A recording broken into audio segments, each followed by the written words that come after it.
మౌనంగానే ఎదగమని మొక్క నీకు చెబుతుంది.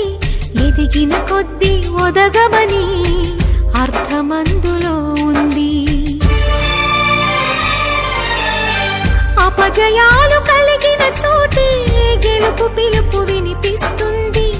ఆకులన్నీ రాలిన చోటే కొత్త చిగురు కనిపిస్తుంది.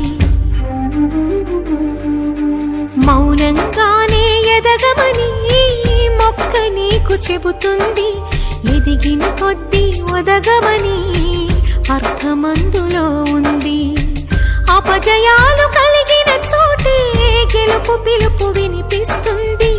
ఆకులన్నీ రాలిన చోటే కొత్త చిగురు కనిపిస్తుంది.